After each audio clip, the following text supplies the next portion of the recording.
बिस्मिल्लाहिर्रहमानिर्रहीम, अस्सलामु अलैकुम। आज मैं जो आपको रेसिपी दे रही हूँ वो है सादे करेले की सब्जी। और इसके लिए मैंने जिन चीज़ों का इस्तेमाल किया, मैंने पहले भी आपको बहुत ज़्यादा करेलों की रेसिपी दी है। करेले, कीमा करेले, गोश्त करेले, मूंग की दाल और माश की दाल और करेले, चने की दाल और करेले, इससे और भी कई मैंने बनाई हैं। और अब मैं आज आपको सादे बिल्कुल करेले की बताती हूँ ये मैंने कैसे तैयार करती हूँ। इसके लिए मैंने लिए 250 ग्राम करेले लिए थे, उनको साफ करके ये तकरीबन 200 ग्राम रह गए हैं। और इसका मैं छिलका नहीं उतारती, तो इसको नमक और थोड़ी सी दही लगा के इसको रख देती हूँ। फिर उसके बाद उसको कुछ देर बाद मल के तो धो लेती हूँ, मसल के वो सारा फिर वो साफ हो जाते हैं। और फिर इनको मैंने फ्राई कर लिया है। मुझे बहुत ज़्यादा जले करेले नहीं अच्छे लगते, ज़रा ज़रा हल्के सब्ज हों मुझे वो अच्छे लगते हैं। ग्रीन ग्रीन थोड़े वो बहुत ज़्यादा जल जाते हैं, वो मुझे नहीं पसंद। अगर आपको जैसे आपको पसंद है आप कर सकते हैं। उसके लिए मैंने 2 बड़े साइज के प्याज लिए हैं, या दरमियाने आप 3 ले लें। ये आपके अपने मर्जी है, जितने आप मर्जी प्याज, अगर आपको ज़्यादा अच्छा लगता है आप ज़्यादा डालें। तो उसके बाद मैंने सूखा धनिया लिया है क्रश, हाफ टी स्पून जीरा, हाफ टी स्पून ये भी क्रश, अनारदाना पिसा हुआ ये भी हाफ टी स्पून, ये बराबर तीनों चीजें लेनी है। और सुरख मिर्च हाफ टी स्पून और नमक भी हाफ टी स्पून ही मैंने लिया है।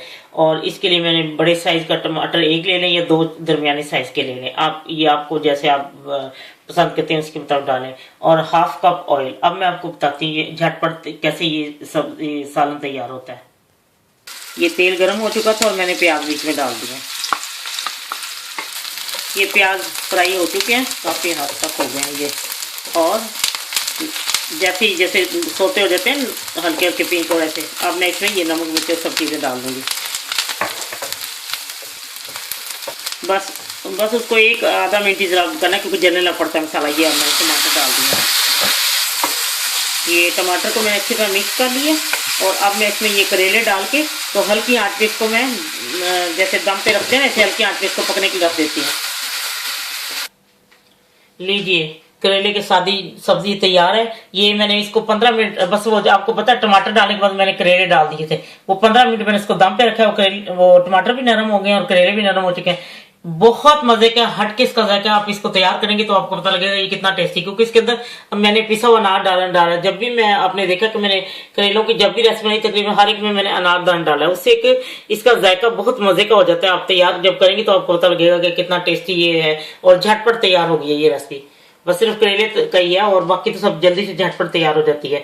नमक मिर्ची आप अपनी मर्जी से कम या ज्यादा कर सकते हैं। टमाटर भी, प्याज भी, जो आपको ज्यादा चीज अच्छी होती है वो ज्यादा डालें, जो कम अच्छी होती है वो कम डालें।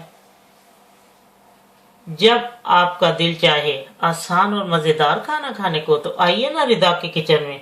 प्लीज सब्सक्राइब करना, लाइक करना और कमेंट्स देना ना भूलें। अल्लाह हाफिज।